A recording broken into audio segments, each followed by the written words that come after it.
I know why you won't watch this video. It's probably the same reason I won't watch some of these videos. Let's look into it.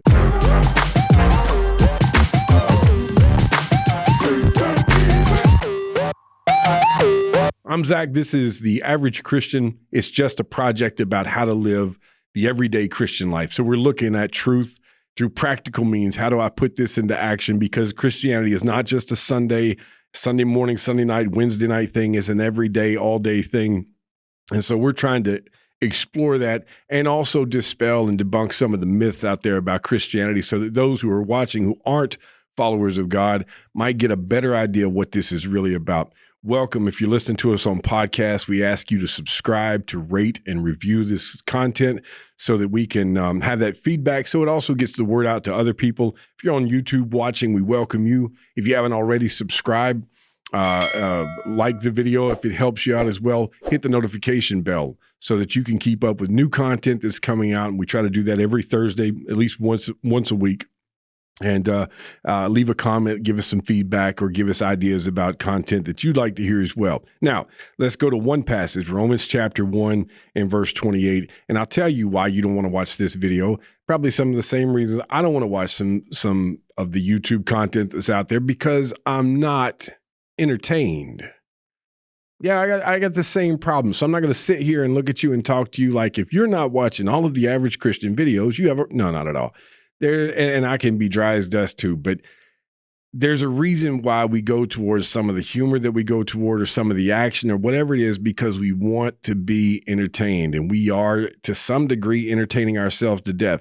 I'm guilty of some of the things I'm about to talk about here, but you and I have got to figure out what matters the most and where we're going to put our mind, our thoughts, and our energy, and whether or not we're going to grow. And I've got to take a hard look at myself as well. So I may not watch videos like this because I think, well, I just want to sit back and unwind and let my brain, whatever the verb is for turn into gelatin.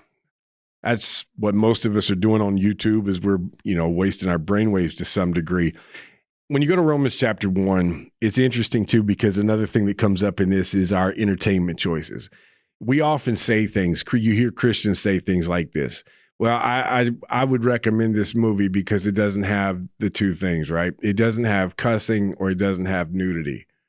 And we say, okay, that's a good movie. Now, it may have a ton of other of this list that he gives here. He's talking about people that he gave over to a reprobate, to a depraved mind. God gave them over to this because they chose this and wouldn't turn away. And then he describes all of these things that if you just think about movies or TV or even your YouTube videos, a lot of the things we watch and we entertain ourselves with, me included. And yet you've got places like Philippians chapter 4 and verse 8 that talk about whatever things are just, whatever things are lovely, whatever things are pure. And that list goes on and on to meditate on these things.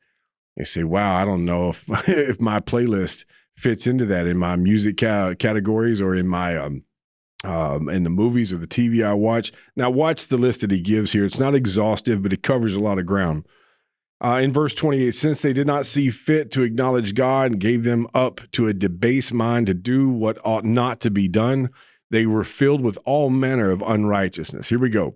Evil, covetousness, malice. They are full of envy, murder, strife, deceit, maliciousness. They are gossips, slanderers, haters of God, insolent, haughty, boastful, inventors of evil, disobedient to parents, foolish, faithless, heartless, ruthless.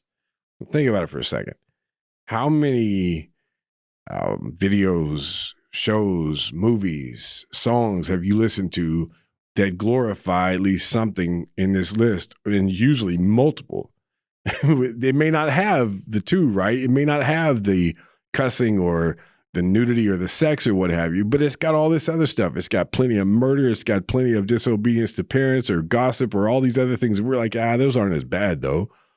Now watch this. Here's the point in verse 32. Though they know God's righteous decree that those who practice such things deserve to die, they not only do them, but here it is, but give approval to those who practice them. You hear what he said there, that giving approval to those who practice them? It's that clapping at the end of a show. It's laughing at the joke that shouldn't be funny or the entertainment that shouldn't be funny. It's watching something in order to be entertained or listening to something in order to be entertained while people are glorifying sin or sinning themselves in the midst of it. And we are applauding with approval. It sets a high standard, doesn't it? And one that, frankly, as a human being, as in my flesh, I don't like, because I want the entertainment. I want to listen to what I want to listen to, watch what I want to watch, and so forth. And we all have varying standards, it seems. Some people are a little more conservative, or a little more liberal with this list and so forth. But here God makes it plain. And if I'm out giving approval of these things, what does that say about me? That sin's no big deal to me. These things that God says, it says, we know God's righteous decree that those who practice such things deserve to die. We not only do them, but give approval to those who practice them. So the reason why you don't want to watch a video like this, or sometimes I don't want to watch a video like this, is because I want to be entertained. And a lot of times the entertainment that I choose, or sometimes the entertainment that I choose, doesn't glorify God. It doesn't give me that opportunity to meditate on things that are good. How about you? That's what I'm looking at in this list. That's the only reason for bringing this up. It's not a guilt trip to say, make sure you watch everything in our playlist. And if you only watch Bible stuff, then it's wrong. That's not the point. We're not drawing lines here other than what God has drawn, but at least maybe it'll make you think about what comes into your ears and what goes through your eyes. Hope it helps.